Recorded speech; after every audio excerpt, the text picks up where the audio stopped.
সকালে দেখছিলাম super board শিরোনামগুলো। আপনাদের সাথে আছি আমি রিপা খন্দকার। এবার বিস্তারিত। রাতভর গণনা করেও যকসুর ফল ঘোষণা করতে পারেনি জগন্নাথ বিশ্ববিদ্যালয়ের প্রশাসন। এখনও চলছে ভোট গণনা। শুরুতেই ওএমআর মেশিনের যান্ত্রিক ত্রুটিতে আটকে যায় ভোট গণনা। এরপর মধ্যরাতে আবার ভোট গণনা শুরু হলেও ছিল ধীর গতি। সকাল ৮টা পর্যন্ত ৩৯ কেন্দ্রের মধ্যে ৪টি কেন্দ্রের ফলাফল ঘোষণা করে নির্বাচন কমিশন। ৪ কেন্দ্রের শিবির সমর্থিত অদম্য জবিয়ান ঐক্য প্যানেলের ভিপি প্রার্থী রিয়াজুল ইসলাম ও জিএস প্রার্থী আব্দুল আলিম আরিফ ও এজএস মাসুদ রানা এগিয়ে আছেন। সাদ আহমেদের রিপোর্ট, জানাচ্ছেন এনআই নাহিদ। জগন্নাথ বিশ্ববিদ্যালয়ের কেন্দ্রীয় অডিটোরিয়াম, যেখানে রাখা হয় যকসুর ভোট গণনার সব আয়োজন। তবে মঙ্গলবার সন্ধ্যা 7টার দিকে কারিগরি ত্রুটির কারণে ভোট গণনা বন্ধ হয়ে যায়। ভূগোল ও পরিবেশ বিজ্ঞান বিভাগের পোলিং এজেন্টরা এখানে সব প্যানেলের ভিপি ও জিএস প্রার্থী, শিক্ষক সমিতি, বিভাগীয় প্রধান, ডিন, সিনেট সদস্য ও বিভিন্ন শিক্ষক সংগঠনের সঙ্গে আলোচনার পর রাত 12:30টার দিকে আবারও শুরু হয় ভোট গণনা।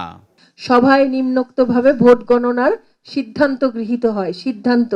প্রথমে 300 ব্যালট যে কেন্দ্রে আছে এরকম মোরললেস ব্যালট ম্যানুয়ালি গণনা করে তা আবার ডিজিটালি গণনা করা হবে মেশিনে।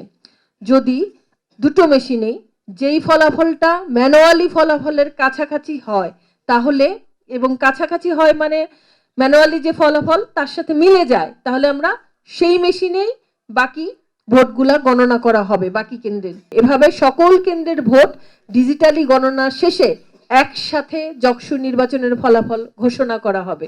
নৃবিজ্ঞান বিভাগের ভোট হাতে গণনা শেষে ওএমআর মেশিন দিয়ে যাচাই করা হয়। এরপর রাতভর চলে ভোট গণনা। ভোট গণনা স্বচক্ষে দেখতে অডিটোরিয়ামে সারা রাত প্রার্থীর পাশাপাশি উপস্থিত ছিলেন শিক্ষার্থীরা। এদিকে বুধবার সকাল ৮টা পর্যন্ত ৩৯ কেন্দ্রের মধ্যে 4টি কেন্দ্রের ফলাফল ঘোষণা করেন নির্বাচন কমিশন। 4 কেন্দ্রে শিবির সমর্থিত অদম্য জবিয়ান ঐক্য প্যানেলের ভিপি প্রার্থী রিয়াজুল ইসলাম ও জিএস প্রার্থী আব্দুল আলিম আরিফ ও এজিএস প্রার্থী মাসুদ রানা এগিয়ে আছেন। সহসভাপতি মোহাম্মদ রিয়াজুল ইসলাম ৭৮, মোহাম্মদ রাকিব একেএম রাকিব ৫৩, মোহাম্মদ রাকিব হাসান ৩, সাধারণ সম্পাদক আব্দুল আলিম আরিফ ৮৩, খাদিজাতুল কুবরা ২৬, ইভান তাসিব ১৩। এনআই নাহিদ, দেশ টিভি, ঢাকা। দর্শক, জগন্নাথ বিশ্ববিদ্যালয় ক্যাম্পাসে রয়েছেন সহকর্মী সাবরিনা মজুমদার। আমরা সরাসরি যুক্ত হচ্ছি সাবরিনার সাথে। সাবরিনা, রাতভর ভোট গণনা করেও কিন্তু ফলাফল আমরা হাতে পাইনি, ভোট গণনা শেষ হয়নি। আপনি জানাবেন ভোট গণনার সবশেষ কি তথ্য আছে আপনার কাছে? ভোট গণনা কখন নাগাদ শেষ হতে পারে? বিস্তারিত কি তথ্য আছে জানাবেন।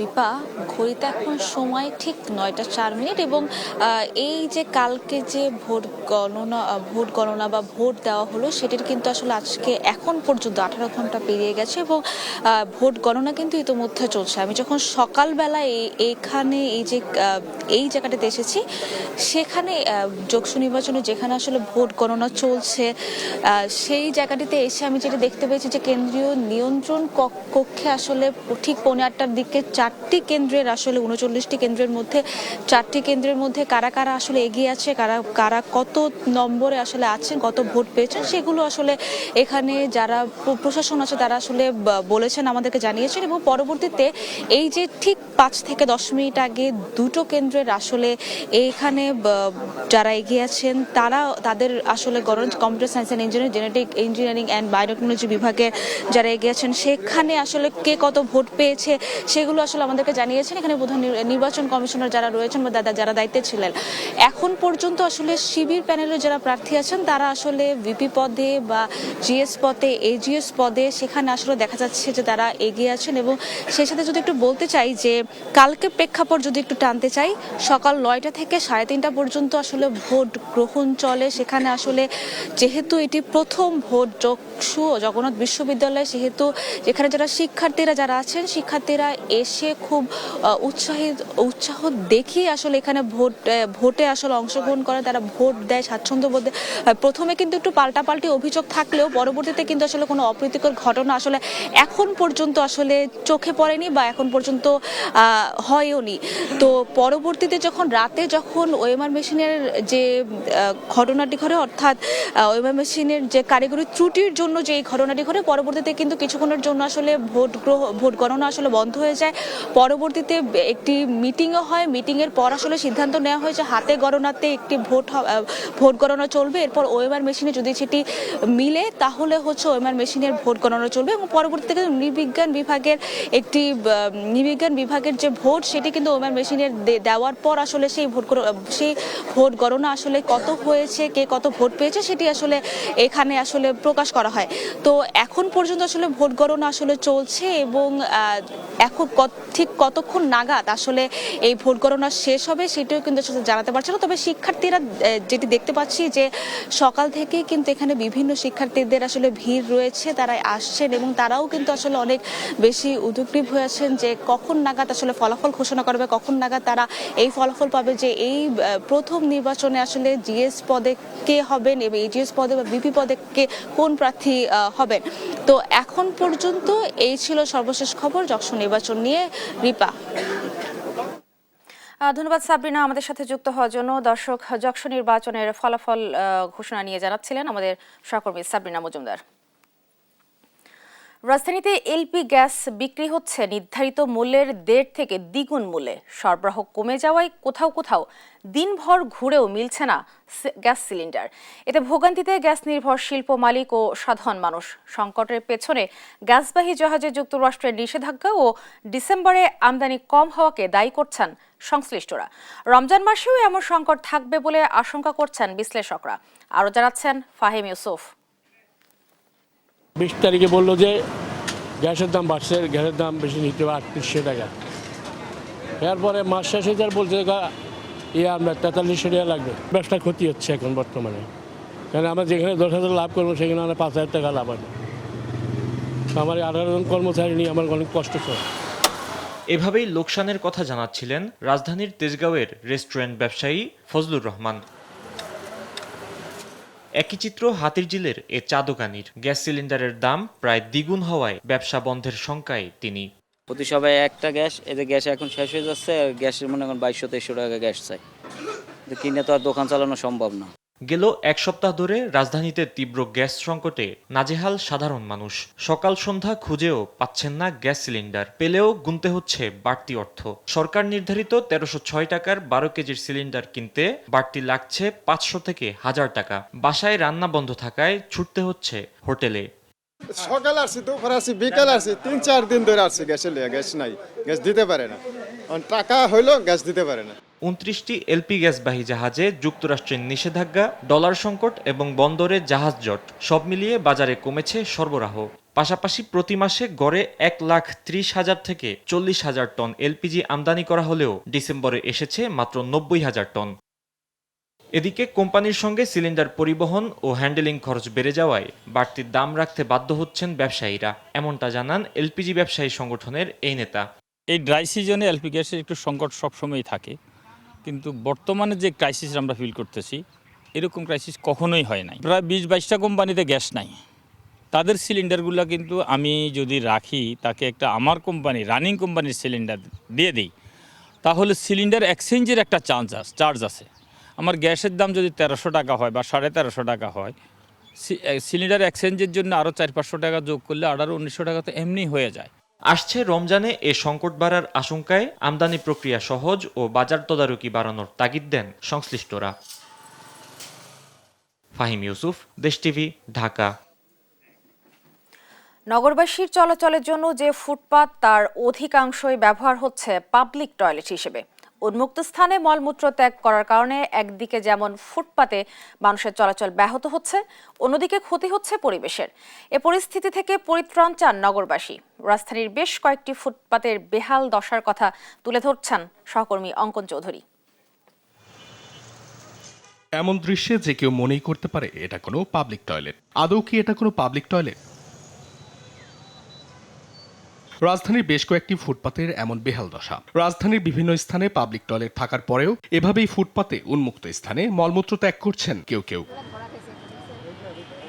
হাইকোর্টের দক্ষিণ পাশের মাজার গেটের ফুটপাত, অন্যদিকে বাংলা একাডেমির ঠিক উল্টো দিকের ফুটপাতের অবস্থা আরো ভয়াবহ। ফুটপাতের এমন করুণ দশায় বিরক্ত পথচারীরা। এখানে অনেক গন্ধ ছিল, আমি আম্মুকে বলে দিয়েছিলাম চলো নিচ দিয়ে যাই, এখানে খুব গন্ধ, এখানে আমার ভালো লাগছে না। রাস্তাটা পরিষ্কার থাকলে চলাফেরা করতে অনেক ভালো হবে। যেখানে মাস্ক পরে আসছি, এখান থেকে হাঁটতে গেলে যে দুর্গন্ধটা আসে নাকে, এমনভাবে যায় এখানে হাঁটাই যায় না, চলা যায় না, চলাফেরা করা যায় না। আমরা খুবই অতিষ্ঠ হয়ে গেছি।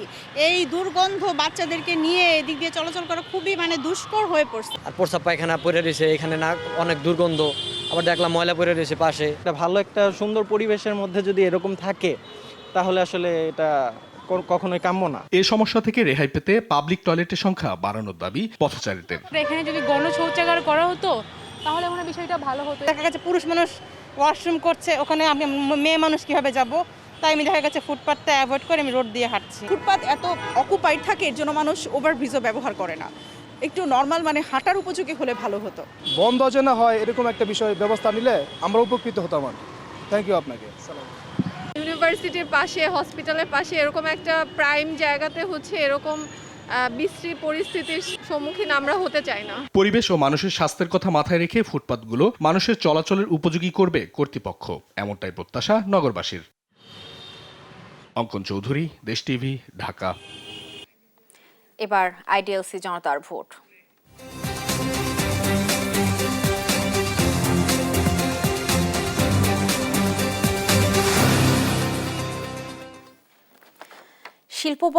শিল্প ও বন্দর নগরী খুলনায় বইছে নির্বাচনী হাওয়া। মোট ৬টি আসনে এবার মূল লড়াইয়ের সমীকরণ যেমন পাল্টেছে, তেমনি ভোটারদের মাঝেও বাড়ছে প্রত্যাশার চাপ। বন্ধ পাটকল চালু, উপকূলীয় অঞ্চলের সুপেয় পানির সংকট নিরসনে প্রার্থীরা কি প্রতিশ্রুতি দেন সেদিকে নজর রাখছেন ভোটাররা। প্রার্থীরাও দিয়ে যাচ্ছেন নানামুখী আশ্বাস। জনতার ভোট নিয়ে খুলনার আসনগুলো ঘুরে খবর সংগ্রহ করেছেন জানাতুল মোহনা। সহযোগিতায় ছিলেন নূর ইসলাম রকি। নির্ধারিত দিনেই নির্বাচন চায় ইউরোপীয় ইউনিয়ন। ভোট পর্যবেক্ষণে বড় টিম পাঠাবে তারা। নির্বাচনের বর্তমান পরিবেশ নিয়েও সন্তুষ্ট ইইউ। বিএনপির ভারপ্রাপ্ত চেয়ারম্যান তারেক রহমানের সঙ্গে 4 সদস্যের প্রতিনিধি দলের বৈঠক শেষে এসব তথ্য জানান দলটির নির্বাচন পরিচালনা কমিটির চেয়ারম্যান নজরুল ইসলাম খান। জানান দেশের উন্নয়নে ইইউকে কার্যকর ভূমিকা রাখার আহ্বান জানান তারেক রহমান। ফরুক বাবু রিপোর্ট, জানাচ্ছেন তামিম মাহবুব। নির্বাচন যত ঘনিয়ে আসছে ততই বাড়ছে বিএনপির গুলশান কার্যালয়ের ব্যস্ততা। মঙ্গলবার সকাল থেকেই নানা শ্রেণী পেশার মানুষ ও দলীয় নেতাকর্মীদের আনাগোনা ছিল চোখে পড়ার মতো।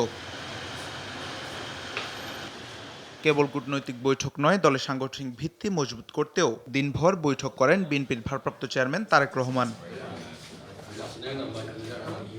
নির্বাচনের প্রচারণায় হাতে সময় খুব কম, তাই প্রতিটি আসনের খোঁজখবর নিচ্ছেন ভারপ্রাপ্ত চেয়ারম্যান নিজেই। বিশেষ করে ঢাকা 17 আসনে সাংগঠনিক অবস্থা পর্যালোচনার পাশাপাশি জরুরি দিক নির্দেশনা দিয়েছেন তিনি। সকল নেতাকর্মীদেরকে নির্দেশনা দিয়েছেন যে 17 আসনের যারা ভোটার রয়েছে সেই ভোটারদের যাবতীয় সকল সমস্যা দূরকরণের জন্য ওনার যে প্ল্যান আছে, উনি যে বলেছেন যে আই হ্যাভ এ প্ল্যান, সেই প্ল্যান সম্পর্কে আমাদেরকে বলছেন আমরা কিভাবে কাজ করতে পারি। আমাদের চলমান একটা কর্মসূচি, এটা হলো যে সংগঠনকে গতিশীল করা, সংগঠনে কোথাও কোনো দুর্বলতা থাকলে সেগুলোকে ঠিক করা। এদিকে পাবনা 4 আসনে বিএনপির প্রার্থী অভিযোগ করেন প্রশাসন অযথা হয়রানি করছে নিরীহ মানুষদের। এইভাবে যদি সাধারণ মানুষকে গ্রেপ্তার বাণিজ্য যদি প্রশাসন করে, মানুষ কিন্তু ভোট কেন্দ্রে তখন অনেক কম যাবে। তখন কিন্তু উল্টা আওয়ামী লীগ বলতে পারবে, বিশ্ববাসীর কাছে বলতে পারবে, জানাবে তারা আমাদেরকে অংশগ্রহণ করতে দেয়নি, যে জন্য ভোটের পার্সেন্টেজ এত কম। তবে সব ছাপিয়ে ইউরোপীয় ইউনিয়নের সঙ্গে বিএনপির সন্ধ্যার বৈঠকের দিকে দৃষ্টি ছিল সবার। রাষ্ট্রদূত মাইকেল মিলারের নেতৃত্বে 4 সদস্যের প্রতিনিধি দল 2 ঘন্টা রুদ্ধদ্বার বৈঠক করেন তারেক রহমানের সঙ্গে। বৈঠক শেষে দলের স্থায়ী কমিটির সদস্য নজরুল ইসলাম খান জানান, আগামী নির্বাচন পর্যবেক্ষণে বড় দল পাঠাবে ইউরোপীয় ইউনিয়ন। এই নির্বাচনটা অবাধ, সুষ্ঠু হবে, শান্তিপূর্ণ হবে এবং জনগণের আকাঙ্ক্ষা এখানে প্রকাশিত হবে, এটা ধারণা করেই ইউরোপিয়ান ইউনিয়ন এবার একটা বড় নির্বাচনী পর্যবেক্ষক দল পাঠাচ্ছে। কাজেই আমরা মনে করি যে এর মাধ্যমে ইউরোপিয়ান ইউনিয়নের সমর্থনই ব্যক্ত হয়েছে এবং এই নির্বাচনের মাধ্যমে যে সরকার আসবে সেই সরকারকে অধিকতর সহযোগিতা করবে তারা। ভারপ্রাপ্ত চেয়ারম্যানের এমন ধারাবাহিক তৎপরতা ভোটের মাঠে ইতিবাচক প্রভাব ফেলবে বলে মনে করছেন বিএনপি নেতাকর্মীরা। তামিম মাহবুব, দেশ টিভি, ঢাকা। দেখছেন সংবাদ সকাল। তীব্র শীতে পাবনায় বেড়েছে শীতজনিত রোগীর সংখ্যা। এ নিয়ে বিস্তারিত জানাতে যুক্ত হচ্ছেন সহকর্মী পলাশ হোসেন। পলাশ, তীব্র শীতের কারণে পাবনায় তো শীতজনিত রোগীর সংখ্যা বেড়েছে, আপনি জানাবেন প্রতিদিন গড়ে কতজন রোগী হাসপাতালে ভর্তি হচ্ছে?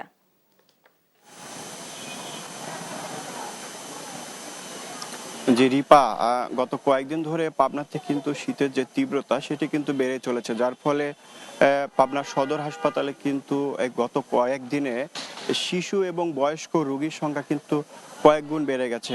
হাসপাতাল কর্তৃপক্ষ কিন্তু এটি আমাদেরকে জানিয়েছেন। সকাল থেকে কিন্তু সদর হাসপাতাল পরিদর্শন করে আমরা দেখতে পেয়েছি যে এখানে কিন্তু বেড না থাকায় কিন্তু অনেক সময় শিশু এবং বয়স্ক যারা রয়েছেন তাদের কিন্তু মেঝেতেই সেবা নিতে হচ্ছেন। এর ফলে কিন্তু যারা চিকিৎসক রয়েছেন তারা কিন্তু অতিরিক্ত রোগী থাকায় কিন্তু সেবা দিতে হিমশিম খেতে হচ্ছে।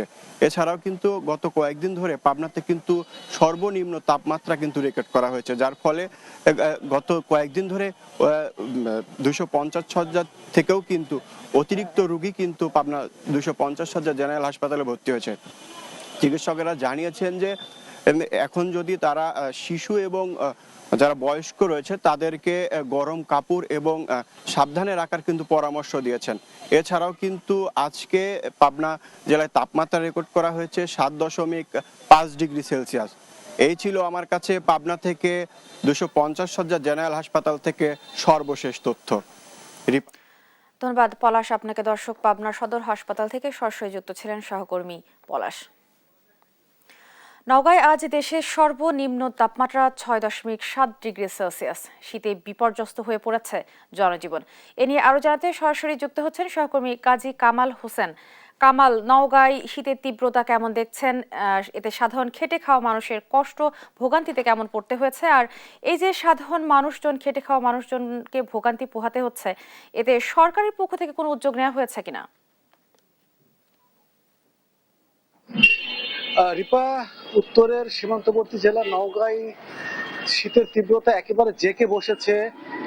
হঠাৎ করেই প্রায় 4 থেকে 5 ডিগ্রি সেলসিয়াস তাপমাত্রা গতকাল থেকে আজকের মধ্যে অবনমন হয়েছে। অর্থাৎ গতকালকে ছিল তাপমাত্রা 11 ডিগ্রি সেলসিয়াস, সেখান থেকে আজকে তাপমাত্রা 6.7 ডিগ্রি সেলসিয়াস, যেটি বলা হচ্ছে সারা দেশের মধ্যে সর্বনিম্ন তাপমাত্রা। আপনি জানেন সীমান্তবর্তী জেলা নওগাঁ কৃষি প্রধান জেলা, এখানে কৃষির উপরে জীবন জীবিকা নির্ভর করে। এখানে বোরো ধানের বীজতলা তৈরি করা হয়েছে প্রায় 1,92,380 হেক্টর জমির জন্য প্রায় 9,430 হেক্টর জমিতে বীজতলা তৈরি করা হয়েছে। এই প্রচন্ড কুয়াশার কারণে বীজতলার ব্যাপক ক্ষতি হয়েছে, বিশেষ করে হলুদ বর্ণ ধারণ করেছে। বেশ কিছু বীজতলা নষ্ট হয়ে যাচ্ছে। এটা নিয়ে কৃষকরা বিভিন্ন রকম ছত্রাকনাশক স্প্রে করার চেষ্টা করছে, তাতেও রক্ষা হচ্ছে না। যদি আবহাওয়া স্বাভাবিক না হয় তাহলে হয়তো বীজতলার ব্যাপক ক্ষতি হবে। আমি প্রশাসনের সাথে কথা বলে দেখেছি নওগাঁ এই শীতের তীব্রতা নিয়ে এখন পর্যন্ত প্রায় 30,600 হেক্টর জমিতে 30,600 পিস কম্বল বিতরণ করা হয়েছে ইতিমধ্যে। এছাড়াও আরো প্রায় 1,10,000 পিস কম্বলের চাহিদা দেওয়া হয়েছে। আমি হাসপাতালের তথ্য যদি বলি, নওগাঁর বিভিন্ন হাসপাতালে বিশেষ করে সদর উপজেলা সহ 11টি উপজেলার শিশু এবং বয়স্ক রোগীর পরিমাণটা বেশ কিছু বৃদ্ধি পেয়েছে। বিশেষ করে আমাশা, ডায়রিয়া এবং নিউমোনিয়া জনিত রোগীর সংখ্যা দ্বিগুণ বৃদ্ধি পেয়েছে নওগাঁ জেলা সদর হাসপাতালে, যেটি সেখানে বেড জায়গা পাওয়া যাচ্ছে না, যে কারণে তারা চিকিৎসকরা মোটামুটি সেবা দিতে হিমশিম খেয়ে যাচ্ছে এবং রোগীর সংখ্যা বেশ কিছুটা বৃদ্ধি পেয়েছে। তো নওগাঁ সবকিছু মিলে মোটামুটি শীতজনিত এই ছিল আমার কাছে মোটামুটি সর্বশেষ। ধন্যবাদ কামাল আপনাকে। দর্শক, নওগাঁ থেকে শীতের তীব্রতা সম্পর্কে জানাচ্ছিলেন সহকর্মী কামাল। পঞ্চগড়ে আউলিয়া ঘাটে করতোয়া নদীর উপর সেতু নির্মাণ প্রকল্পের মেয়াদ শেষ হলেও এখনও বাকি রয়েছে প্রায় অর্ধেক কাজ। পরস্পরের উপর দায় চাপানোর চেষ্টা করছে ঠিকাদারি প্রতিষ্ঠান ও এলজেডি। সহকর্মী রাশেদুজ্জামান বাবুর তথ্য ও ছবিতে জানাচ্ছেন সুপ্রিয়া তৃষা। পঞ্চগড়ে করতোয়া নদীর আউলিয়া ঘাটে স্থানীয়দের একটি সেতুর দাবি দীর্ঘদিনের। 2022 সালে নৌকাডুবির ঘটনায় 72টি তাজাপ্রাণ জলাঞ্জলির পর তাদের দাবি জোরালো হয়, টনক নড়ে সরকারের। এরপর 2023 সালে 110 কোটি টাকা ব্যয়ে দুটি সেতু নির্মাণের উদ্যোগ নেওয়া হয়। এতে আউলিয়াঘাট কালিয়াগঞ্জ রুটে 345 মিটার এবং মারেয়া বড়শশী রুটে 545 মিটার দীর্ঘ সেতু দুটি নির্মাণের কাজ পায় ন্যাশনাল ডেভেলপমেন্ট ইঞ্জিনিয়ারিং লিমিটেড নামের একটি ঠিকাদারি প্রতিষ্ঠান।